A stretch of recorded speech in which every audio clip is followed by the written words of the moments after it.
So I don't need to tell you. Kelly, the family meeting. You were supposed to be at the restaurant at 11:50. You know we have less than 10 minutes until our reservation. We've already arrived at the restaurant and are waiting to be shown to our table. It's you and I that are getting married. It's meaningless without you. Yes, I understand. I thought it would get messy and noisy if I called you too soon, so I didn't call you on purpose. Maybe it's time I tell you the truth. Huh? What do you mean? I feel bad about canceling at the last minute like this. I'm having a baby, so I'm not going. What? I mean, my ex-girlfriend Ruth is pregnant with my child, so I'm canceling. What? Pregnant? Wait a minute. That's a terrible excuse for being late. It's not that I'm late, it's that I'm not going. If she's pregnant with my child, then I have to take responsibility as the father, and I should put Ruth first, not you, right? You understand that, don't you? Isn't it strange that you're asking me to agree with that statement? But in the world of common sense, it's a no-brainer. Your ex-girlfriend who's pregnant, or your current girlfriend who hasn't even met your parents yet. Which one should be prioritized? If you want, why don't we take a street poll and ask? I'm sure there would be a lot of people who would say that Ruth should be given priority, right? So I'm just saying, it's absurd to ask me, the fiancé who had a promise to marry you, about this. In the first place, you have no common sense when you have a relationship with another woman while you have a fiancé. You see? This is the kind of hassle I thought it would be, so I decided to tell you about the pregnancy at the last minute. Huh? Hey, could it be the reason you said you were going out for drinks and didn't come home is because... Oh, you figured it out? That's right, Ruth told me she was pregnant, so we were celebrating. Oh, of course, Ruth is pregnant, so she didn't drink any alcohol. It wouldn't be good for the baby. I want the fruit of her love to be born happy and healthy. I can't believe it. The fruit of your love? You're just trying to run away from your responsibilities. Anyway, I'm breaking off the engagement. This is a done deal. Kelly, it's not that simple, is it? Oh, is that so? You're an adult. You're worried about being thrown out all of a sudden? If you want to get married, I'll introduce you to other guys. Huh? You're just going on and on. That's what the problem is. Would you stop just making stuff up? Well, I'm sorry, but women after 30 are barely marriageable, and there's not much time left. You're afraid I'm going to leave you, and you're going to be single forever, aren't you? You're not very pretty. You don't know if there's anyone who'll take you, right? I've had enough of this. You've stepped on me so much, I wouldn't ever think of marrying a man like you. Oh. Well then, I'll just say that our engagement has been called off. It's not done yet. Hmm? I want compensation. Ah, there you have it. Well, okay, tell me the amount later. I talked to Ruth, and we've decided to get the marriage license by the end of the day. I'm glad you understood without any problems. Of all people, that Ruth. That's right, that Ruth, the popular, fun-loving girl. I'm really happy. That's not what I meant, but whatever. Don't come crying to me later. Huh? I'm amused that you're still so stubborn. I'm not going to cry.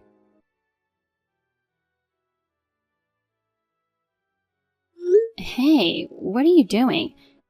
Make sure you pace yourself. And don't stop at any bars on the way home. Okay, I understand. Do you really understand? Tomorrow our families are meeting, right? It's a really important day. I told you I'll be fine. Wilma, you really are a worrywart. I worry because of what's happened in the past when your drinking got out of hand. You never know what you might do if you drink too much. You You definitely need to be careful tonight. Okay. I don't want you to go to the meeting with a hangover. I know that. I can't text forever. Really, please be good.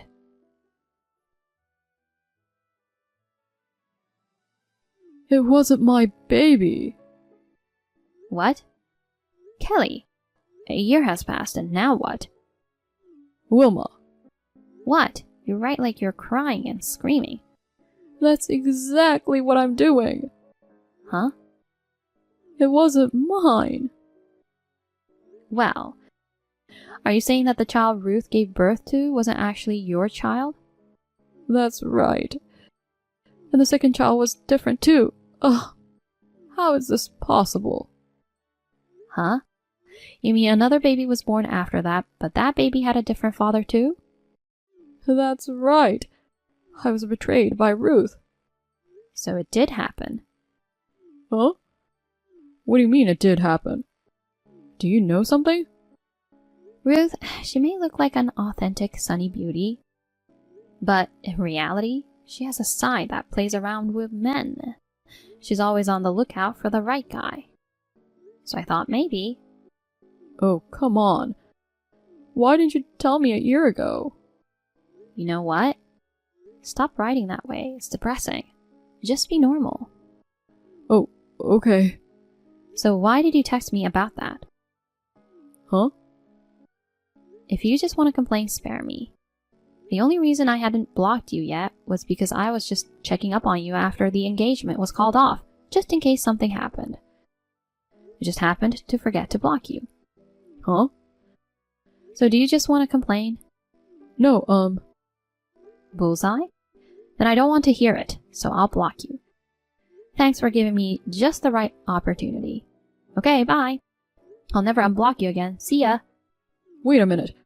I texted you because I have something very important to tell you. Something important? Let's get married. Huh? Let's start over again from that day, a year ago when we went our separate ways. I think we were young, immature, and stupid back then, and that stupidity destroyed our bond. But now Wilma, I reaffirmed my feelings for you, and I was able to overcome the ordeal of being apart for a year. And then I realized, who I really love is you. Hey? Yeah, you don't have to say it. You're remembering the happiness of the days we spent together, right? Me too. I've been living in loneliness and regret it ever since that day. Wilma, the days without you were empty. I couldn't forget you. So let's start again from here, just the two of us. After a year of trial and tribulation, we can live happily ever after. Let's make up for the days we were apart. No, thanks. I'm confident that I can be the right partner of you now. I want to build a future with you. I want to bring back your smile. Excuse me? I want to walk with you again. I want to take your hand. I want to stand next to you and pledge my love and happiness. I want to draw a future with you. Come on, accept me. You're disgusting. Huh? Are you on drugs? I don't have the slightest intention of getting back together with you. Can you stop talking about yourself so much? You're giving me goosebumps. What? You're wasting my time. Excuse me? Oh no, Wilma! Reply to me. Don't tell me you really blocked me. Wilma!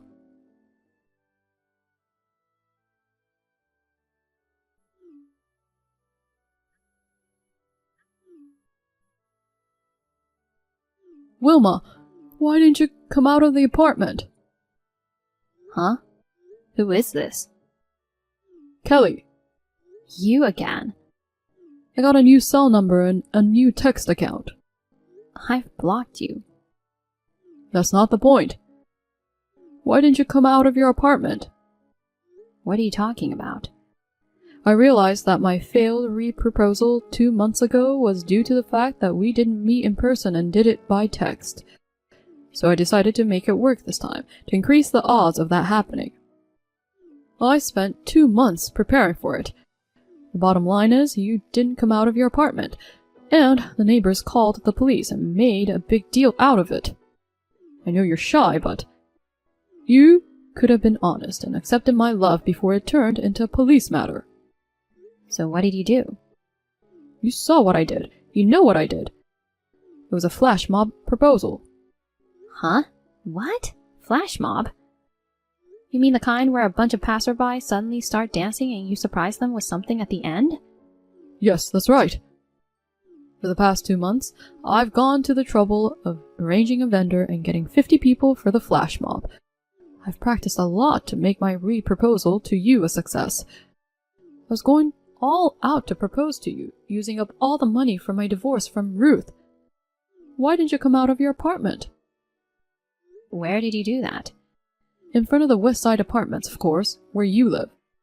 I moved out a long time ago. Huh? What could I do? I didn't want to give up too much personal information. It seems as though it's caused problems for people who aren't involved, so I'll tell you. I'm already married. I don't have any feelings for you. Huh? By the way, I'm pregnant with my husband's child. I'm 5 months along. You're married? So you really didn't know? I figured you would have found out from mutual friends or something. Before I knew it, I was pretty much blocked by everyone. Aha. Well, that would certainly happen. You had a fiancée, cheated on her, and even had a child with your lover. And it was with that Ruth. Yeah, that's how it should be. Don't be convinced just by that. Anyway, that's what I've been up to. Please don't leave me. Before I knew it, even my parents moved somewhere else. My parents' house disappeared and I've lost touch with them. You're all I've got. Hey, you still love me, right? You married your current husband out of compromise, didn't you? Our love isn't over yet. You'd choose me over him, right? Gross. What? You'll have to excuse me. I'm getting annoyed. And it's really bad for the baby. Wilma! You're grossing me out, so don't talk anymore. No. This just ends with me being embarrassed.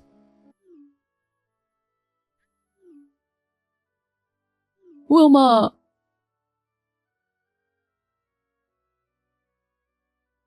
Later on, I probed a friend of mine who still lives in that apartment building.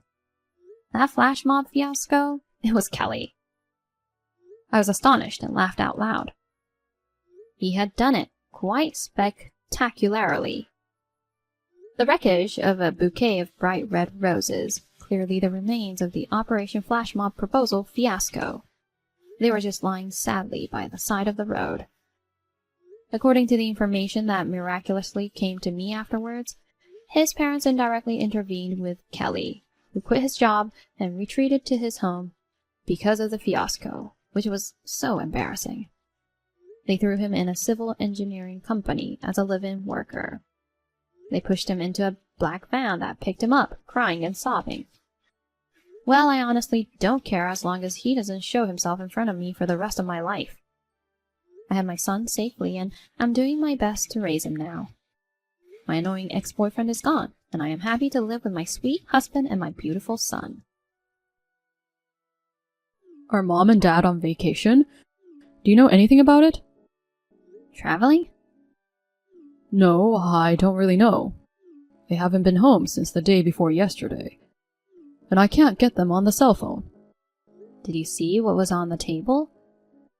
There was a bank book in my name with $5,000 in the account. There should have been a letter too. Oh yeah, there was, but... You didn't read it? I looked at the first part of the letter, but he said something about the future and how being still unemployed at 35. I was so annoyed. I burned it with a lighter. Really, I hate it when old people are so preachy. Oh, you got rid of it without reading the whole thing. Well, I didn't read most of it. I almost didn't read it. When I saw the first sentence, I was so pissed off. I'm scary when I'm pissed off, you know. So, do you know where they went? When are they coming back from their trip? I'm getting tired of eating at restaurants and convenience stores. You really don't realize the situation you're in, do you? What? The letter you burned was about what you have to do from now on. What's that? You're a piece of work. Okay, I know what the letter said, so I'll just write the gist of it here. Mom and Dad moved somewhere far away. They're never coming back to that house again. What? I didn't hear anything. Of course you didn't. That's the premise. Why? When Mom asked you to spend less money on games on the internet and work more, you hit her. When Dad tried to stop you, he got kicked in the solar plexus. I heard that for the past few years, you've been regularly spending $2,000 to $3,000 a month on games. That's right. You need time and money to run events, don't you? Even you play online games, sis, so you know what I'm talking about. I pay only $30 a month at the most. And of course, I pay out of my own pocket. And I spend about 1 to 2 hours a day playing games. What? That's nothing. You play too much. Online gaming is a 24-hour-a-day fight. If I were like you, I would get in trouble with the guild members. I'm a guild master, so I have to spend money and play 24 hours a day, right? And that money comes from our parents' savings and pensions. And because of that, it's hard to make ends meet. And they're in the red every month. Their savings just keeps getting smaller. He said if they didn't do something about it, they were all gonna end up in the street someday. Dad has his retirement money, doesn't he? He's just being stingy. It's not infinite. It's not your money to spend in the first place. I don't care about that. Just tell me where they moved to. If they're not gonna come back to this house, I'll just move in with them. What? That's what was in the letter I burned, right? I didn't see it, so tell me. You dunce? You still don't get it? Mom and Dad, they've chosen to cut all ties with you. Them not coming back means they never want to see your face again. What? How is that even possible for a parent? They were determined to make you be on your own, no matter what. What? About the future. The lease expires the month after next, so you have to find a suitable apartment and move out as soon as possible. Also, from next month, your cell phone bill will be deducted from the bank account they left behind. Hey, this is all a bit confusing, isn't it? Can you please tell me what's going on so I can understand? He said, with the $5,000 they left behind, you should first find a job and a place to live and establish a basis for your own life. They said that this is the last money they will ever give you. That's what was written in the letter. There's no way that any of that money's left. It was such a small amount. What? I thought they gave me money to apologize for asking me to cut back on my online game spending. I immediately withdrew the money and spent most of it. If you'd seen me in my daily life, you'd know that $5,000 isn't enough. Mom and Dad have a seriously weird sense of money, don't they? You know what? I've got it.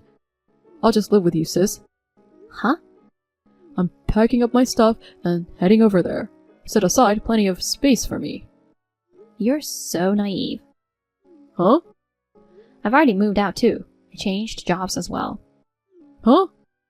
I kept my cell phone as the only way to contact you. As was written in the letter, I will cut off all communication with you as soon as you say or do anything that's inappropriate. I told you I didn't read that letter. It's your fault for throwing it away without reading it. It has nothing to do with us. I'd rather you thank me for telling you the contents of the letter up to now. Wait a minute. You don't even have money to move, do you? You better hurry up and get your ass to an employment agency. You can make a living if you work a day job or whatever. You're only 35. You could do manual labor. If I do that, I'll have less time to play online games. Even after all that's been said, I'm rejecting all calls after this, and tomorrow I'm changing my cell phone carrier. You won't be able to contact me anymore. Oh my god. That's terrible, sis. Goodbye, Christian. Realize that you're the one who's financially insane. From now on, live modestly and honestly.